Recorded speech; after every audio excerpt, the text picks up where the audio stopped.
नमस्कार विद्यार्थियों। आज हम हमारी जो भारतीय समाज नामक जो पुस्तक है समाजशास्त्र कक्षा 12 की, उसका जो छठा अध्याय है सांस्कृतिक विविधता की चुनौतियाँ, इस अध्याय के दूसरे भाग को लेकर उपस्थित हुए हैं। सांस्कृतिक विविधता की चुनौतियाँ, इसी दूसरे भाग के अंतर्गत आज हम सांस्कृतिक विविधता क्या है एवं भारतीय राष्ट्र राज्य क्या है इसके बारे में पढ़ेंगे। भारतीय संदर्भ में क्षेत्रवाद क्या है इसके बारे में हम चर्चा करेंगे। विद्यार्थियों, जैसा कि मैंने पहले भी चर्चा की थी कि हम जो भी क्लासेस बना रहे हैं वो हमारा उद्देश्य ये है कि कक्षा 12 के विद्यार्थियों को उस विषय से संबंधित संपूर्ण जानकारी प्राप्त हो तथा उन्हें उनका जो परिप्रेक्ष्य है, जो उनका दृष्टिकोण है, उसके प्रति बड़ा ही खुला हुआ दृष्टिकोण हो और वो उस बात को समग्रता से समझ पाएँ। इसलिए हमारी क्लासें भी थोड़ी जो लेसन है वो कई भाग में बनता है, कई पार्ट में बनता है। चलिए, अगर आपको हमारी क्लासेज पसंद आती हैं तो आप कृपया लाइक करें, कमेंट्स करें, शेयर करें और इस चैनल को सब्सक्राइब करें, ताकि भविष्य में भी आपको जो नई पोस्ट हम डालते हैं या जो नई क्लासेज बनते हैं वो मिलती रहे। चलिए, आज के विषय में चर्चा करते हैं। सबसे पहले चर्चा करते हैं सांस्कृतिक विविधता एवं भारतीय राष्ट्र राज्य। देखिए विद्यार्थियों, हमने पहली कक्षा में चर्चा की थी कि भारत है वो सांस्कृतिक विविधता वाला राष्ट्र है। यहाँ भिन्न भिन्न प्रकार की भाषाएं, बोलियां, धर्म, खान पान, रहन सहन आदि पाया जाता है। इसीलिए भारत को विविधता में एकता वाला राष्ट्र राज्य बोला जाता है। तो आज हम इसके विहंगम दृश्य की बात करते हैं। एक पूरे भारत के अंदर कितनी प्रकार की भाषाएं, कितनी प्रकार की बोलियां हैं, उसके बारे में चर्चा करते हैं। किस प्रकार की धार्मिक जनसंख्या यहाँ पाई जाती है, इसके बारे में हम चर्चा करेंगे। देखिए, भारत है वो एक सामाजिक और सांस्कृतिक दृष्टि से विश्व में सर्वाधिक विविधतापूर्ण वालों देशों में से एक है। सबसे ज़्यादा मतलब इस भारत नामक जो राष्ट्र राज्य है, इसमें अनेक प्रकार के जो राज्य हैं वो समाहित हैं। इसीलिए भारत को एक गणराज्य भी कहते हैं। कई राज्यों का एक संघ है और हर राज्य की अपनी एक अलग पहचान है, हर राज्य की अपनी एक भाषा है, हर राज्य की अपनी एक संस्कृति है, हर राज्य का अपना एक खान पान है, एक रहन सहन है, एक उसकी अलग सभ्यता है, जो कि मिलके भारत नामक राष्ट्र राज्य की कल्पना की जाती है या भारत नामक राष्ट्र राज्य की स्थापना कर। 2011 की जनगणना के अनुसार भारत की कुल जनसंख्या 121 करोड़ है और दुनिया के अंदर आबादी के अंदर भारत का विश्व में दूसरा स्थान है। प्रथम स्थान चाइना का है और भारत जल्दी ही चाइना को पीछे छोड़ देगा और भारत जनसंख्या की दृष्टि से पहले स्थान पे आने वाला है। इसलिए आवश्यकता है कि हम इस जनसंख्या वृद्धि को जल्दी ही काबू में करें या रोक पाएं। चलिए आगे बात करते हैं कि भारत है, यहाँ लगभग 1632 विभिन्न भाषाएं और बोलियां बोली जाती हैं। 1632 भी क्या कहें, 1650 लगभग 1650 के लगभग से ज़्यादा भाषाएं यहाँ और बोलियां यहाँ बोली जाती है।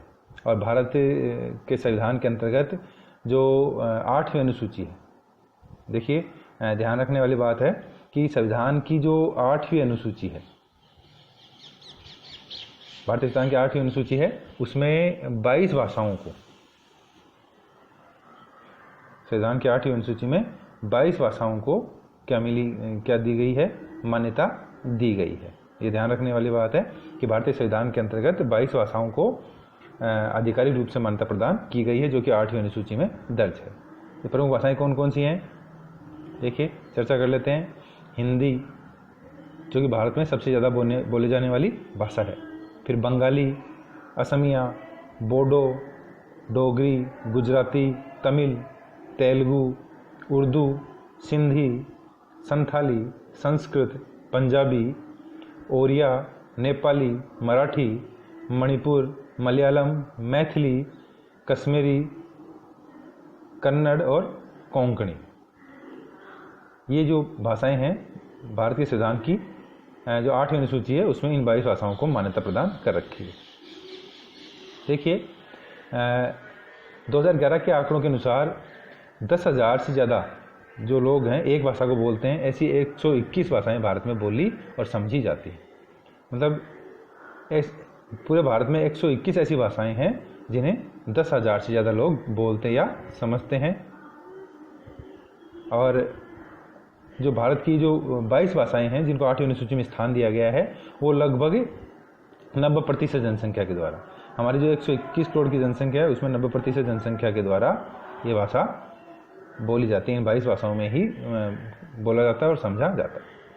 देखिए, 22 भाषाओं के अतिरिक्त अंग्रेजी है, वो हमारी सहायक भाषा है और यह है मिजोरम, नागालैंड और मेघालय की राजभाषा भी है।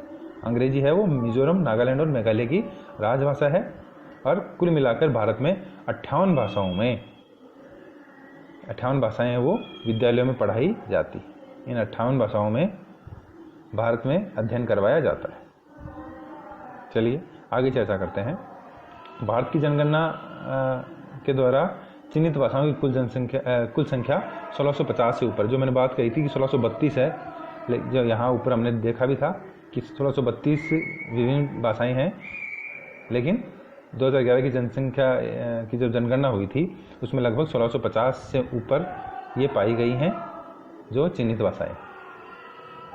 देखिए, एक जनगणना के नवीनतम विश्लेषण के अनुसार भारत में 19,500 बोलियां मातृभाषा के रूप में बोली जाती। देखिए, भाषाएं और बोलियां दोनों में अंतर है, भाषा और बोली दोनों में अंतर है। भाषाएं हैं वो 1650 के ऊपर हैं और बोलियां हैं वो 19,500 के लगभग हैं। यहाँ देख सकते हैं आप कि भाषाएं वो 1650 के लगभग हैं और जो हमारे यहाँ बोलियां बोली जाती हैं 19,500 के लगभग बोलियां बोली जाती है।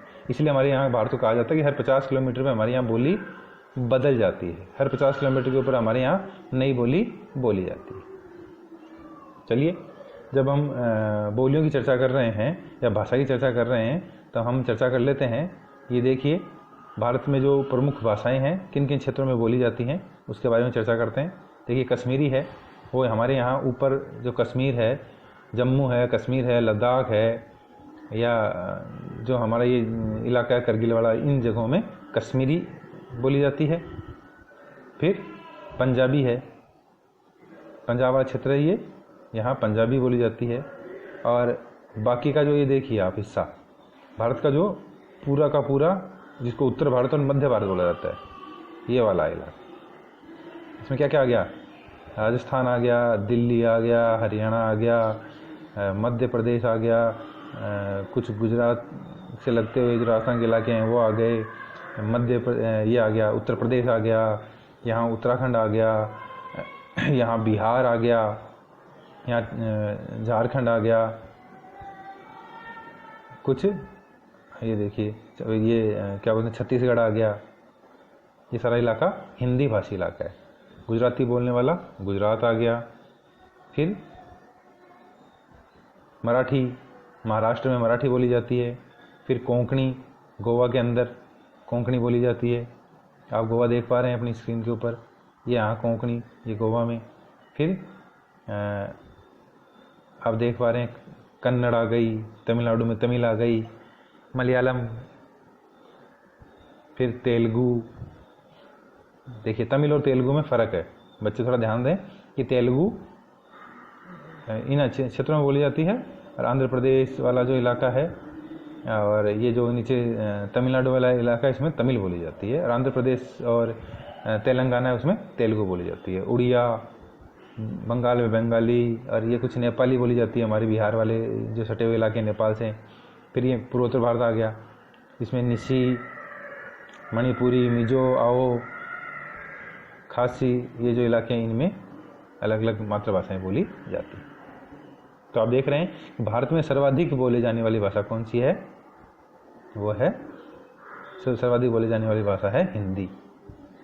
आप अपनी स्क्रीन पर देख पा रहे हैं, सबसे ज़्यादा भारत में हिंदी बोली जाती है, पूरे उत्तर भारत में और मध्य भारत के कुछ इलाकों में देखिए आप, यहाँ हिंदी ही सर्वाधिक प्रयोग में ली जाती है। चलिए आगे चर्चा करते हैं।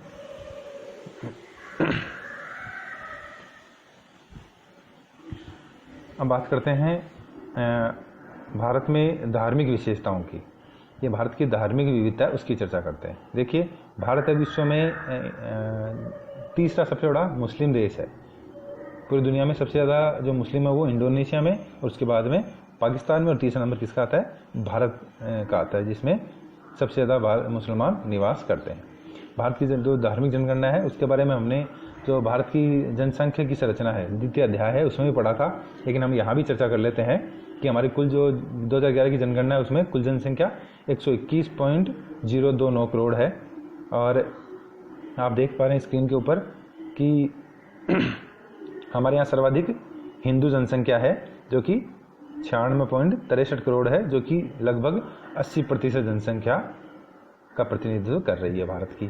फिर हम मुस्लिम की चर्चा करें तो 17.22 करोड़ भारत में मुस्लिम हैं, जो कि कुल जनसंख्या के 14.23% है। फिर है ईसाई जो 2.78 करोड़ हैं, जो कि 2.30% जनसंख्या का प्रतिनिधित्व कर रहे हैं। सिख भी देखिए 2.8 है, बौद्ध हैं 0.84 है, जैन है 0.45 है, अन्य धर्म है 0.79 है, और 0.29 ऐसे लोग हैं जिनको अपना धर्म नहीं बताना चाहते। तो भारत धार्मिक विविधता वाला देश भी है, भाषाई विविधता वाला देश भी है, और यहाँ सांस्कृतिक विविधता तो पाई ही जाती है। अब देखिए धार्मिक की जो हमने ऊपर चर्चा की थी इसके बारे में देख लेते हैं कि ये देखिए आप देख पा रहे हैं अपनी स्क्रीन के ऊपर कि सर्वाधिक 96.63% हिंदू हैं, 17.22% मुस्लिम हैं, 2.78% क्रिश्चियन है। तो सर्वाधिक जो जनसंख्या है भारत में वो हिंदू जनसंख्या है, और उसके बाद में मुस्लिम जनसंख्या है, और जो अन्य हैं फिर कुछ मात्रा में दूसरी भी पाई जाती है। अगर हम विश्व के दृष्टिकोण से देखें तो पूरी दुनिया में सर्वाधिक क्रिश्चियन पाए जाते हैं, मतलब ईसाई समुदाय पाया जाता है। उसके बाद में ईसाई समुदाय 33.32%। पूरी दुनिया की जो जनसंख्या है उसमें लगभग 33.5% लोग ईसाई समुदाय के हैं, ईसाई क्रिश्चियन धर्म है। फिर उसके बाद में 21.01% क्या है? मुस्लिम है। फिर उसके बाद में जो धर्म है वो हिंदू है, 13.26% है। फिर जो अदर रिलीजन है या जो बुद्ध हैं सबसे उसको सबसे ज़्यादा बौद्धिस्ट हैं जो 5.84 हैं, और जो अदर रिलीजन है वो सारे के सारे 12.48 में आ जाते हैं। और जो लोग अपना धर्म नहीं बताना चाहते या जो किसी भी धर्म से संबंधित नहीं है वो 14.09% है। तो दुनिया में सर्वाधिक क्रिश्चियन ईसाई समुदाय है, उसके बाद में मुस्लिम समुदाय है, उसके बाद में हिंदू समुदाय पाया जाता है। चलिए आगे चर्चा करते हैं।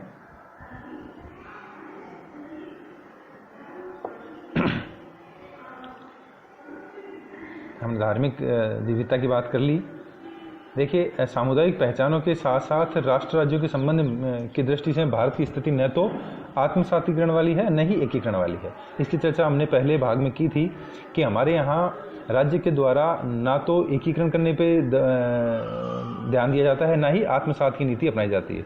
जिसका मतलब ये है कि जो बहुसंख्यक हैं वो अपना धर्म, अपनी संस्कृति, अपनी भाषा जो अल्पसंख्यक हैं उनके ऊपर नहीं थोपते हैं। हमारे यहाँ हर धर्म को, हर भाषा को, हर क्षेत्र को क्या दिया गया है? समान अधिकार दिया गया है, और सबको समान रूप से बराबर का दृष्टिकोण देख के देखा जाता है। किसी के ऊपर भी दबाव के द्वारा या किसी के ऊपर भी संस्कृति का आरोपण नहीं किया जाता है, या कि राज्य हमारे, इसलिए हमारे यहाँ कोई भारत में कोई राज्य धर्म नहीं है, राज्य की भाषा नहीं है। हमारे यहाँ हर भाषा को, हर धर्म को, हर संस्कृति को बराबर सम्मान दिया गया है। देखिए भारत के संविधान में ये घोषणा की गई है कि भारत एक धर्मनिरपेक्ष राज्य होगा, पर धर्म, भाषा व अन्य ऐसे कारक हैं जो सार्वजनिक क्षेत्र में पूरी तरह निष्कासित नहीं किया जा सकता। देखिए भारत जो राज्य है या राष्ट्र राज्य है उसका कोई भी धर्म नहीं है। भारत एक धर्मनिरपेक्ष राष्ट्र है या राज्य है, ये हमारे संविधान में बात कही गई है। लेकिन हमें इस बात को हम डिनाई नहीं कर सकते या हम इस बात से मना नहीं कर सकते कि व्यक्ति का जो सार्वजनिक जीवन है या व्यक्ति या समाज का जो जीवन है वो किसी न किसी धर्म, भाषा, संस्कृति से जुड़ा हुआ होगा ही। आप उसको नेगलेक्ट नहीं कर सकते, आप ये मना नहीं कर सकते कि मेरा कोई धर्म नहीं है, मेरी कोई भाषा नहीं है, मेरी कोई संस्कृति नहीं है। आपको इस बात को मानना ही पड़ेगा कि हमारे जीवन से जुड़ा हुआ अहम हिस्सा है। सच तो यह है कि राज्य द्वारा इन समुदायों को व्यक्त रूप से मान्यता दी गई है। मतलब राज्य है वो कानूनन रूप से किसी के साथ भी किसी प्रकार का दुर्व्यवहार नहीं करेगा, किसी के साथ असमानता नहीं बरतेगा, किसी के साथ भी वो धर्म के आधार पर, भाषा के आधार पर, क्षेत्र के आधार पर कोई भी समानता या असमानता का व्यवहार नहीं करेगा। लेकिन फिर भी जो धर्म है, जो भाषा है, वो जो क्षेत्र है, वो जो संस्कृति है, वो व्यक्ति के जीवन से जुड़ी हुई है और सरकार को भी इन चीज़ों को मानना पड़ता है। जब भी कानून या नियम कायदे बनाए जाते हैं तब इन चीज़ों को ध्यान में रखा जाता है। देखिए, भारत एक दुनिया में एक ऐसा राष्ट्र है, यहाँ अल्पसंख्यक धर्मों को अत्यंत प्रबल संवैधानिक सुरक्षा प्रदान की गई। दुनिया में आप मान सकते हो कि दुनिया में केवल एक ही मात्र ऐसा राष्ट्र है, भारत राष्ट्र राज्य है, जहाँ अल्पसंख्यक धर्म है उनको भी पूर्ण संवैधानिक रूप से सुरक्षा प्रदान की गई है। दुनिया में आप देख पाएंगे कि व्यवहारिक रूप से भी कह सकते हैं और कानूनी रूप से भी कह सकते हैं, दोनों तरीके से ही भारत में अल्पसंख्यकों को के साथ उनको सुरक्षा प्रदान की जाती है, उनके साथ अच्छा व्यवहार किया जाता है, उनको राष्ट्र का उतना ही नागरिक माना जाता है जितना बहुसंख्यक है। पूरी दुनिया में इतनी स्वतंत्रता, इतना मान सम्मान, या कह सकते हैं कि इतनी ज़्यादा सुरक्षा, संवैधानिक सुरक्षा, इतनी ज़्यादा उनके साथ कह सकते हैं कि उनके अधिकारों की रक्षा भारत में ही की जाती है। इस चीज़ को मानना पड़ेगा। देखिए, ये जरूर है कि भारत में हमारे यहाँ अनेक प्रकार के कानून हैं, सिद्धांत हैं जो बनाए गए हैं और जो अल्पसंख्यकों का संरक्षण भी करते हैं, लेकिन फिर भी कई बार ऐसी घटनाएं या समस्याएं हो जाती हैं जिनके कारण भाषा संबंधी समस्या, क्षेत्रवाद की समस्या, सांप्रदायिक जो समस्याएं हैं वो सर खड़ा कर लेती हैं। क्योंकि कानून या सिद्धांतों की भारत में कमी नहीं है, लेकिन उसकी पालना करने वाले या व्यवहार में उसको उतारने वाले लोगों की कमी हम देख पाते हैं। क्योंकि हर प्रकार के लोग हैं, हर प्रकार की मानसिकता वाले लोग हैं, हर प्रकार की वैचारिक भिन्नता वाले लोग हैं, इसलिए अनेकों बार राष्ट्र के समक्ष सांप्रदायिकता, भाषावाद, क्षेत्रवाद से संबंधित समस्याएं देखने को मिलती हैं।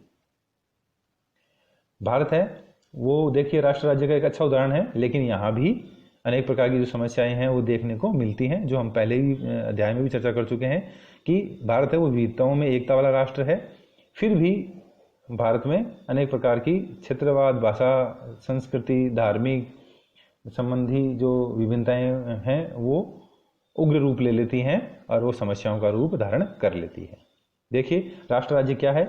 जहां निर्जातीय, धार्मिक, भाषाई या देशज पहचानों पर आधारित विभिन्न राष्ट्र एक अकेली राज्य व्यवस्था के अंतर्गत शांति और सहयोग पूर्वक एक साथ रहते हैं। पहली अध्याय में भी चर्चा की थी राष्ट्र क्या है, राज्य क्या है। थोड़ी सी चर्चा और कर लेते हैं कि एक ऐसा राज्य है। देखिए, राज्य की हमने चर्चा की थी कि राज्य की अपनी एक भौगोलिक स्थिति होती है, उसकी भौगोलिक सीमाएं होती है, उसकी एक सरकार होती है जो स्वतंत्र रूप से कार्य करती है। लेकिन राष्ट्र है वो एक भावना से जुड़ा हुआ मुद्दा है। यहाँ विभिन्न जाति के लोग, विभिन्न धर्मों के लोग, विभिन्न भाषा के लोग या विभिन्न अलग अलग देशों के जो लोग जब एक साथ एक राज्य की व्यवस्था के रूप में एक साथ रहना जब प्रारंभ कर देते हैं तो उसको राष्ट्र कहा जाता है। चलिए आगे चर्चा करते हैं। हम भारतीय संदर्भ में क्षेत्रवाद की चर्चा करते हैं कि क्षेत्रवाद क्या है और भारत के संदर्भ में हम क्षेत्रवाद को कैसे समझ सकते हैं।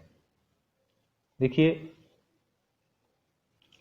भारत में जो क्षेत्रवाद है, मतलब हर क्षेत्रवाद एक ऐसी विचारधारा है जो किसी एक विशेष क्षेत्र से संबंधित होती है कि जो लोग हैं वो अपने आप को विशेष क्षेत्र से संबंधित मानते हैं, उस विशेष क्षेत्र के साथ उनकी भावनाएं जुड़ी हुई होती हैं और वो अपने उस क्षेत्र को विशेष महत्व देते हैं, अन्य क्षेत्रों को उतना महत्व वो नहीं देना चाहते हैं। इसी भावना को हम क्या कहते हैं? क्षेत्रवाद कहते हैं। देखिए, जो क्षेत्रवाद है वो धार्मिक, आर्थिक, सामाजिक और सांस्कृतिक कारणों से अपने पृथक अस्तित्व के लिए कह सकते हैं कि प्रयास करता है या फिर उसके लिए अपने आप को जागरूक रखता है और अपने आप को इस पृथकता को बनाए रखने का वो प्रयास करता है। मतलब ऐसी विचारधारा, ऐसी भावना जो एक क्षेत्र विशेष से संबंधित होती है और जो अपने क्षेत्र को एक अलग मानता है, वो उसको पृथक मानता है और धार्मिक, आर्थिक, सामाजिक और सांस्कृतिक कारणों से वो अपना पृथक अस्तित्व बनाए रखना चाहता है। उसके प्रति उसमें जागरूकता व्यक्ति में अधिक होती है। जैसे हम कहते हैं कि मैं हरियाणा का, मैं राजस्थान का, मैं तमिलनाडु का, मैं कश्मीर का। कई बार बोलते हैं ना कश्मीरी या राजस्थानी या गुजराती, तो ये जो अपने आप को गुजराती बोलना, अपने आप को मराठी बोलना, अपने आप को राजस्थानी बोलना, अपने आप को हरियाणवी बोलना, तो ये सब क्या है, ये एक क्षेत्रवाद जैसी भावना ही है। लेकिन जब ये क्षेत्रवाद की भावना उग्र रूप ले लेती है तब ये समस्या के रूप में सामने प्रस्तुत हो जाती है। देखिए, क्षेत्रवाद है भारत की भाषाओं, संस्कृति, जनजाति और धर्मों की विविधता के कारण पाया जाता है। और जब किसी विशेष क्षेत्र में एक जैसी भाषा के लोग, एक जैसी संस्कृति के लोग, एक जैसी जनजाति के लोग या एक जैसे धर्म के लोग इकट्ठा हो जाते हैं, संकेंद्रित हो जाते हैं, तब इस क्षेत्रवाद को प्रोत्साहन मिलता है। क्षेत्रवाद में जब एक जैसी भाषा के लोग जब एक क्षेत्र में रह रहे हैं या एक जैसी धर्म के लोग एक क्षेत्र में रह रहे हैं, तब इस क्षेत्रवाद को क्या मिलता है, बढ़ावा मिलता है।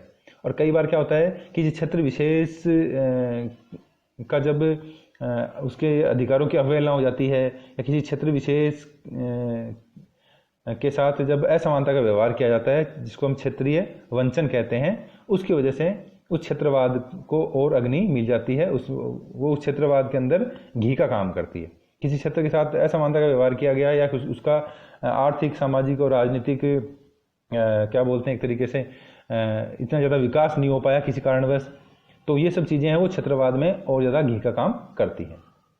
इसीलिए भारत में विभिन्न आधारों पर नए राज्यों के गठन की मांग सदैव से ही की जाती रही है। और आज भी देखिए, गोरखालैंड है, हरित प्रदेश है, पूर्वांचल है, बुंदेलखंड है, मिथिलांचल है, ऐसे नए राज्यों की मांग आज भी की जाती रहती है।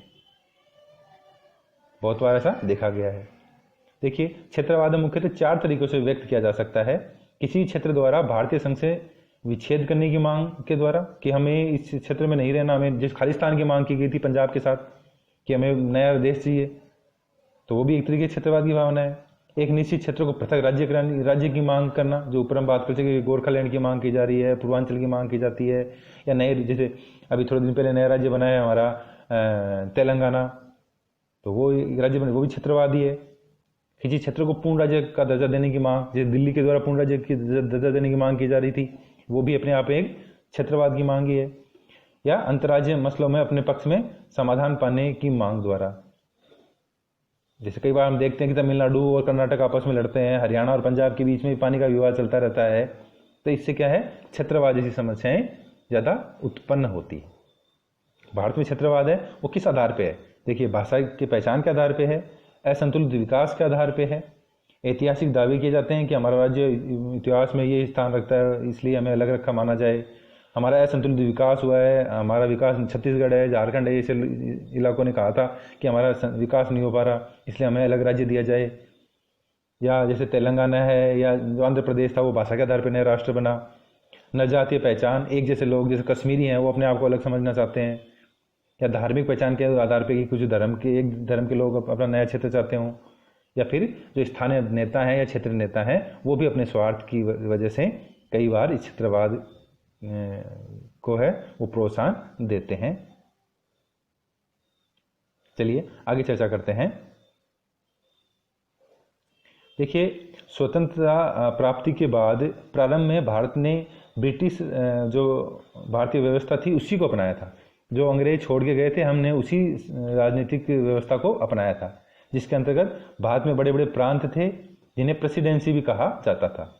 और भारत है वो इन प्रेसिडेंसियों में बटा हुआ था, जिसमें मद्रास, बम्बई, कलकत्ता 3 बड़ी प्रेसिडेंसियाँ थी। प्रेसिडेंसियाँ मतलब ये सीधे ही अंग्रेजों के अधिकार में थी। प्रेसिडेंसियाँ मतलब ये जो प्रमुख भारत के नगर थे या प्रमुख ऐसे स्थान थे जहाँ से अंग्रेज पूरे भारत के ऊपर शासन करते थे, इसलिए इनको प्रेसिडेंसियाँ बोला जाता था। देखिए, भारत स्वतंत्रता अधिनियम 1947 है, उसने जो भारत में अलग अलग रियासतें थी तो उन रियासतों को यह अधिकार दिया था, लगभग 565 की लगभग जो रियासतें थी उनको यह अधिकार दिया था कि या तो वो भारत में मिल जाएं या फिर वो पाकिस्तान के अंदर भी मिल सकती हैं या फिर अपना स्वतंत्र अस्तित्व भी रख सकती है। देखिए, जब ऐसा अधिकार सब विदेशी रियासतों को दे दिया गया तो कुछ हैं वो पाकिस्तान के साथ मिली, कुछ हैं वो भारत के साथ मिली, कुछ अपने आप को स्वतंत्र रखना चाहती थी। लेकिन भारत को अगर एक राष्ट्र राज्य बनाना था, या हमारे उस समय की जो कांग्रेस के जो नेता थे, जैसे सरदार वल्लभ भाई पटेल थे, नेहरू थे, इनकी ये कल्पना थी कि भारत को एक बड़ा ही सुंदर राष्ट्र राज्य बनाया जाए और सभी राज्यों को एक साथ राष्ट्र राज्य में समाहित किया जाए। तो इसलिए सरदार वल्लभ भाई पटेल जो तत्कालीन उप प्रधानमंत्री थे और गृह मंत्री थे, और वीपी मेनन, इन दोनों ने मिलके क्या कहते हैं, देशी रियासतों का एकीकरण किया। और जो आज भारत आप देख पा रहे हैं, वो भारत आज इन्हीं सरदार वल्लभ भाई पटेल और वीपी मेनन की देन है। देखिए, संविधान को स्वीकार किए जाने के बाद में एक सबसे बड़ी समस्या ये आई कि एक तरीके से कह सकते हैं कि औपनिवेशिक काल की इन सभी इकाइयों को तीव्र लोक आंदोलनों के कारण भारत संघ के भीतर नरजातीय भाषाई राज्यों के रूप में पुनर्गठित करना पड़ा। इसको हम समझ लेते हैं थोड़ी सी बात को, कि जैसे ही भारत का संविधान लागू हुआ, उस समय की जो ये देशी रियासतें थी या जो भाषा के आधार पे जो भारत में अलग अलग राज्य जो क्षेत्र बने हुए थे, उन क्षेत्रों ने सब ने नए राज्य की मांग करना प्रारंभ कर दिया भाषा के आधार पे या फिर नरजाति के आधार पे। अब उस समय धार्मिक आधार पे नहीं, लेकिन भाषा के आधार पे नए राज्यों की मांग की जाने लग गई और पूरे राष्ट्र को भाषा के आधार पे बांटने की मजबूरी भी उस समय की तत्कालीन सरकार की या भारत सरकार की ये स्थिति हो गई। देखिए, इसके बारे में भी चर्चा करते हैं। देखिए, हम ऊपर चर्चा कर लेते हैं, जो चर्चा की थी उसके बारे में देखिए, यहाँ देखते हैं। ये देखिए, भारत है, स्वतंत्रता के समय ये पूरा भाग बंगाल कहलाता था। देखिए, ये पूरा भाग बंगाल कहलाता था। फिर नीचे आप आएंगे तो ये मद्रास आ गया। इस पूरे क्षेत्र को मद्रास कहा जाता था। तमिलनाडु, आंध्र प्रदेश, और ये देखिए पूरा उड़ीसा, और ये जो कह सकते हैं तेलंगाना, और ये पूरा भाग कर्नाटक, ये सब मद्रास के अंतर्गत आते थे। इधर बॉम्बे, गुजरात, और कह सकते हैं कि ये महाराष्ट्र या गोवा, ये सब बॉम्बे के अधीन आते थे। और बाकी ये देशी रियासतें थी। जम्मू कश्मीर है, राजपूताना है, हैदराबाद है, मैसूर है, ये सब उस समय की देशी रियासतें थी। और यही फिर जब भारत आज़ाद हो गया तो उसके पश्चात भारत में अभी वर्तमान में हम देख सकते हैं, भारत की वर्तमान की स्थिति ये है कि हमारे यहाँ अब 28 राज्य और कह सकते हैं कि 28 राज्य और 9 केंद्र शासित प्रदेश 8 केंद्र शासित प्रदेश पाए जाते हैं। पहले 29 राज्य थे, वो अब क्या हो गए हैं, 28 राज्य हो गए, और केंद्र शासित प्रदेश हैं वो 8 हो गए हैं। क्योंकि ये देखिए, यहाँ लद्दाख और जम्मू कश्मीर, लद्दाख को भी एक अलग केंद्र शासित प्रदेश बना दिया गया है। जम्मू कश्मीर के 2 टुकड़े कर दिए गए हैं। 5 अगस्त 2019 को जब धारा 370 हटाई गई थी, उसी समय जम्मू कश्मीर को अलग राज्य बनाया गया था। जम्मू और कश्मीर को जोड़ के, और लद्दाख है उसको अलग करके एक अलग कह सकते हैं कि केंद्र शासित प्रदेश बना दिया गया था। चलिए आगे चर्चा करेंगे। चलिए अब हम चर्चा करते हैं कि ये जो अलग अलग भाषाएं थी, और जब भारत आज़ाद हुआ उसके बाद में अलग अलग जो भाषा के लोग थे, उन्होंने अलग अलग राज्यों की मांग की। तो उस मांग की वजह से भारत में जो भारत का एकीकरण है उसके ऊपर कोई समस्या आई, या फिर जो भाषा के आधार पर भारत में नए राज्य बने उससे भारत की एकता में कोई समस्या उत्पन्न हुई, या भारत की जो एकता है उसको कोई खतरा उत्पन्न हुआ या नहीं हुआ, इसके बारे में हम चर्चा करते हैं। देखिए, वैसे तो मुख्यतः हमेशा ये माना जाता है कि भाषा है उसके आधार पर नए राज्यों की मांग होगी। उस समय जो तत्कालीन प्रधानमंत्री थे या जो गृह मंत्री थे, उनके सामने भी ऐसा ही था, या जो उस समय की कांग्रेस थी उसके सामने भी ये शंका थी कि भाई अगर हम भाषा के आधार पे ऐसे रोज रोज नए राज्य बनाने लग जाएंगे तो भारत की फिर एकता ही खतरे में पड़ जाएगी। लेकिन जब आप पाएंगे कि ऐसा नहीं हुआ, भाषा के आधार पर जब भी नए राज्य बने, उन्होंने भारत की जो एकता है उसको मजबूत ही किया, और भारतीय एकता में उन्होंने कोई भी सेंध नहीं लगाई। देखिए, अब जो राज्य पुनर्गठन आयोग है उसके बारे में चर्चा कर लेते हैं कि 1920 के दशक में जो भारतीय राष्ट्रीय कांग्रेस थी, उसने राष्ट्रीय कांग्रेस को भाषा के आधार पर पुनर्गठित किया गया था। जो राष्ट्रीय कांग्रेस थी उसमें अलग अलग भाषा के लोगों को पूरा प्रतिनिधित्व दिया गया था। और इसी समय गांधी जी ने अपने अन्य नेताओं और अनुयायियों को ये वचन दिया था कि जब भी स्वतंत्रता मिलेगी तब नया राष्ट्र भाषाओं के आधार पे ही पुनर्गठित किया जाएगा और भाषा के आधार पे ही नए राज्यों की स्थापना की जाएगी। जो नया राष्ट्र होगा उसमें जो राज्य होंगे वो भाषा के आधार पे बनाए जाएंगे। लेकिन जब देश आज़ाद हो गया तो एक समस्या ये हुई कि देश का विभाजन भी हो गया, और अब जब विभाजन हो गया तो उस समय के नेताओं को, कांग्रेस को लगने लगा कि भाई अब हम, अगर पहले से ही विभाजन हो गया और अब हम भाषा के आधार पर नए राज्य बनाने लग जाएंगे तो कल को भारत की एकता के सामने और भी समस्याएं क्रिएट हो जाएंगी, क्या पता और भारत अलग अलग टुकड़ों में बंट जाए। इसलिए कांग्रेस के नेताओं में इस चीज़ की शंका हुई, हिचकिचाहट हुई। और वहीं दूसरी तरफ जो कांग्रेस के नेता थे उन्होंने तो भाषा के आधार पर भारत का नक्शा तैयार करने की बात कांग्रेस के सामने रखी। वो तो तुले हुए थे कि अब हमें देश आज़ाद हो गया, अब तो हमें हमारे क्षेत्र, हमारी भाषा के आधार पर नया राज्य हमारा गठन किया जाए। मराठी, कन्नड़ भाषा बोलने वाले लोगों ने इसके लिए प्रबल आंदोलन छेड़ दिया। मराठी लोगों ने, कन्नड़ भाषा बोलने वाले लोगों ने इसके लिए प्रबल आंदोलन छेड़ा, और इसमें सबसे बड़ा जो आंदोलन था वो तेलुगु भाषाई समुदाय द्वारा किया गया, क्योंकि उसकी जनसंख्या बहुत बड़ी थी और उसने उग्रतापूर्वक बड़ा हिंसात्मक रूप भी अपना लिया था इस आंदोलन ने। अक्टूबर 1953 में जो गांधीवादी नेता थे पोटी श्रीरामुलु बड़े ही तेलुगु भाषा के या उच्च दक्षिण भारतीय एक बड़े ही प्रख्यात गांधीवादी नेता थे। वो एक नए राज्य की मांग के लिए आमरण अनशन पर बैठ गए और 7 सप्ताह बाद आमरण अनशन की वजह से उनकी मृत्यु हो गई। और अब ये जो आंदोलन था नई राज्य की, वो उसने हिंसात्मक रूप ले लिया, पूरे देश में हिंसा फैल गई, तो सरकार को विवश होना पड़ा और सरकार को आंध्र प्रदेश राज्य की स्थापना करनी पड़ी। तो भारत में भाषा के आधार पे जो पहला भाषा के आधार पे जो पहला राज्य बना है वो है आंध्र प्रदेश, और इसके साथ ही राज्य पुनर्गठन आयोग की स्थापना की गई, जिसने 1956 में भाषा के आधार पे नए राज्य बनाने को अनुमति प्रदान कर दी। देखिए 22 दिसंबर 1953 में न्यायाधीश फजल अली की अध्यक्षता में पहले राज्य पुनर्गठन आयोग का गठन किया गया। ये देखिए, ये बड़ा ही ज़रूरी सवाल है, यह ध्यान रखें कि 22 दिसंबर 1953 को फजल अली की अध्यक्षता में पहला राज्य पुनर्गठन आयोग गठित किया गया। इस आयोग ने 30 सितंबर 1955 को अपनी रिपोर्ट प्रस्तुत की, और इस आयोग में 3 सदस्य थे, जो जस्टिस फजल अली, हृदयनाथ कुंजरू और के.एम. पणिकर। देखिए कि के.एम. पणिकर है, इनका हमारे संविधान के निर्माण में भी बहुत बड़ा सहयोग रहा है। 1955 में इस आयोग ने रिपोर्ट अपनी प्रस्तुत की। 1953 में आयोग बना था, 55 में इसने अपनी रिपोर्ट प्रस्तुत की, और 1956 में नए राज्यों का निर्माण होना प्रारंभ हुआ, या नए राज्यों का निर्माण, भाषा के आधार पर नए राज्यों का निर्माण करने की अनुमति दे दी गई, और आंध्र प्रदेश पहला भाषा के आधार पर राज्य बना। और जब ये दे दी गई अनुमति तो उसके बाद में 14 राज्य और 6 केंद्र शासित प्रदेश बनाए गए 1956 में। देखिए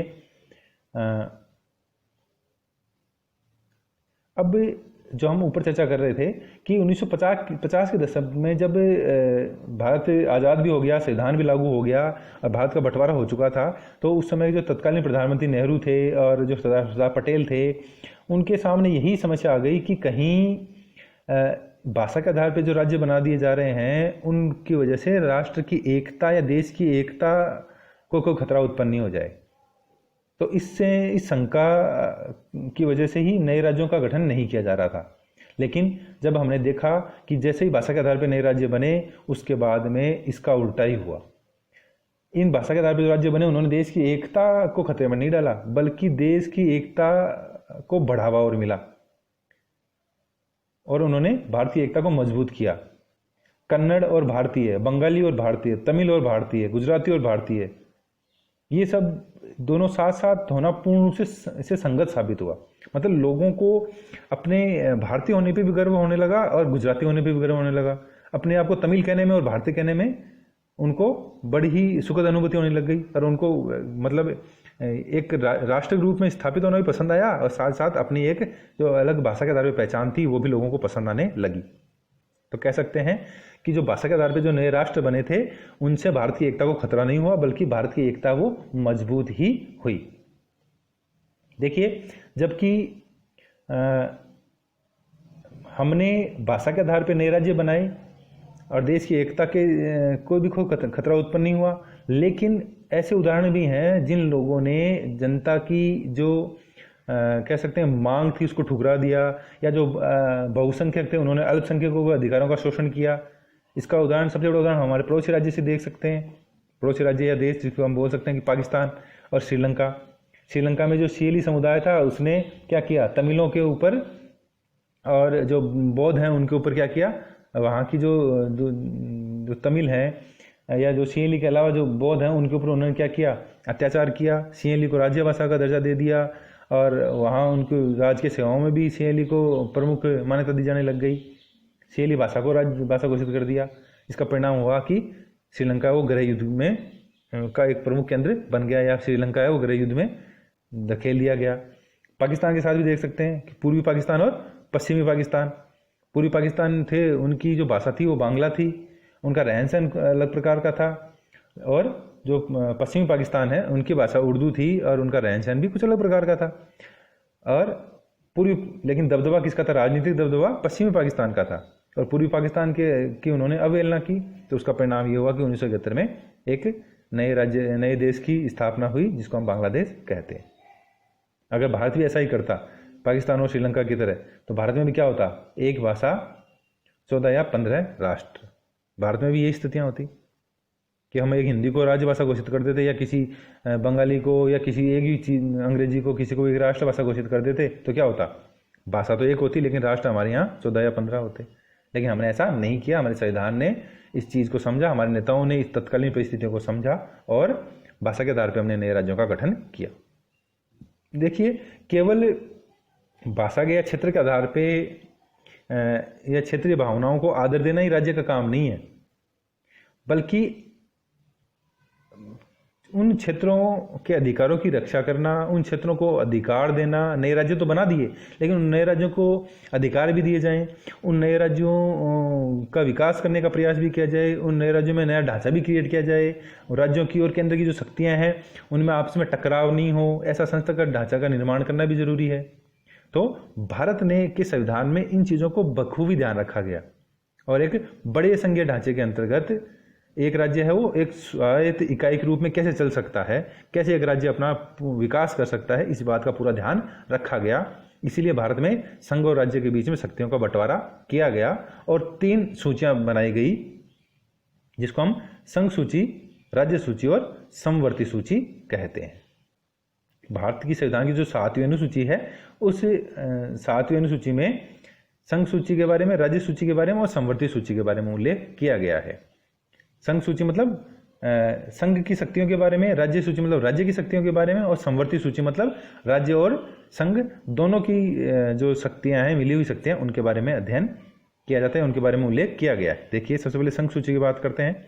संघ सूची के अंतर्गत कुल 100 विषय हैं वर्तमान में। जब ये लागू की गई थी, संविधान जब लागू हुआ था तब 97 विषय थे, परंतु वर्तमान में संघ सूची में 100 विषय हैं। इसका मतलब है कि जैसे सेना है, रक्षा है, विदेशी मामले हैं और डाक, रेल, डाक, बचत, परमाणु ऊर्जा, नागरिकता, ये देखिए ये सारे जो जनगणना, आयकर, निगम, बैंकिंग, रक्षा, विदेशी मामले, इन सब मामलों के ऊपर कानून बनाने का अधिकार केवल किसको है, संघ को है, केवल भारत की केंद्रीय सरकार को है।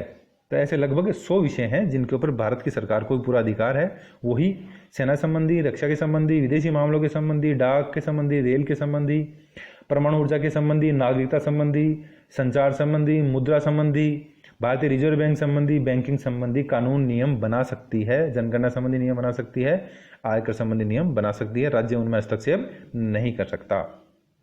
देखिए, दूसरी सूची भारत की राज्य सूची, उसमें 61 विषयों को मान्यता दी गई है या 161 विषयों को शामिल किया गया है। ये 61 विषय कौन कौन से हैं? अदालत, राज्य की जो पुलिस है, जिला अस्पताल हैं, सफाई है, पशु है, सिंचाई है, कृषि है, सड़क है, वन है, रेलवे पुलिस है, बाट या नाप तोल की जो विधियां हैं, पुस्तकालय हैं, इनसे संबंधित जो भी कानून बनाने हैं, नियम बनाने हैं, वो कौन बनाएगा? राज्य बनाएगा। राज्य ही इनके अंदर सर्वे सर्वा है। राज्य की विधानसभा में ही इससे संबंधित नियम कायदे कानून बनाए जाएंगे। केंद्र इन मामलों में हस्तक्षेप नहीं करेगा। फिर तीसरी है समवर्ती सूची। देखिए, दोनों जो ऐसे विषय जो राज्य और केंद्र दोनों के साथ जुड़े हुए हैं वो हमारी समवर्ती सूची में आते हैं, जिसमें 52 विषयों को जगह दी गई है या 52 विषय हैं वो समवर्ती सूची में शामिल किए गए हैं, जिनके ऊपर केंद्र और राज्य सरकार दोनों साझा रूप से कानून बना सकती हैं। लेकिन केंद्र सरकार द्वारा बनाया गया कानून ही राज्य को अनिवार्य रूप से स्वीकार करना पड़ेगा। ऐसा कोई विषय है जिस पर केंद्र सरकार ने भी नियम बनाया है और राज्य सरकार भी नियम बना रही है, लेकिन प्रभावी कौन सा होगा? केंद्र सरकार का ही नियम प्रभावी होगा, राज्य सरकार का नियम प्रभावी नहीं होगा। केंद्र सरकार इसमें सर्वे सर्वा है। तो आप ध्यान रखें कि केंद्र सूची में 100 विषय हैं वर्तमान में, राज्य सूची में 61 विषय हैं और समवर्ती सूची में 52 विषय हैं। अब देखिए, अब आगे चर्चा करते हैं। कई विवादास्पद मुद्दे भी रहे हैं। जैसे 1990 में जब भारत में उदारीकरण को अपनाया गया तो उस समय क्या हुई, एक लोगों के सामने, एक राज्यों के सामने एक नई समस्या क्रिएट हो गई कि जो कुछ विकसित जो राज्य थे या जहां संसाधनों की उपलब्धता अधिक थी, उदारीकरण की वजह से जो निजी कंपनियां आई, जो बाहर जो निवेश जो सरकार ने किया या जो बाहर से जो विदेशी निवेश आ रहा था, वो करीब करीब उन क्षेत्रों में ही आ रहा था जहां जो राज्य पहले से डेवलप थे, जहां अच्छी लोगों को सुविधाएं प्राप्त हो रही थी। तो बाहर से जो भी निवेश हुआ वो उन राज्यों में आया। उसकी वजह से क्या हुआ कि जो कुछ जो पिछड़े राज्य, जो कई राज्य थे वो पिछड़ गए, जहाँ संसाधन अच्छे उपलब्ध नहीं थे, जहाँ रिमोट एरियाज था, जहाँ डेवलपमेंट अच्छा नहीं था, वो राज्य और पिछड़ते चले गए। और जो समृद्धशाली राज्य थे, जो या मध्य भारत के जो राज्य कह सकते हैं, या जहाँ पहले से संसाधन अच्छे उपलब्ध थे, वो आगे बढ़ते चले गए। उसकी वजह से भी कई बार क्षेत्रवाद की समस्या क्रिएट हो गई कि भारत का कुछ क्षेत्र तो डेवलप हो गया और कुछ क्षेत्र पिछड़ा ही रह गया। क्योंकि स्वाभाविक सी बात है कि जो निजी उद्योग हैं वो हमेशा वहीं उद्योग लगाना चाहेंगे अपने लाभ के लिए जहां उनको संसाधन ज़्यादा उपलब्ध होंगे, या जो डेवलप राज्य हैं, जो पहले से ही विकसित राज्य हैं।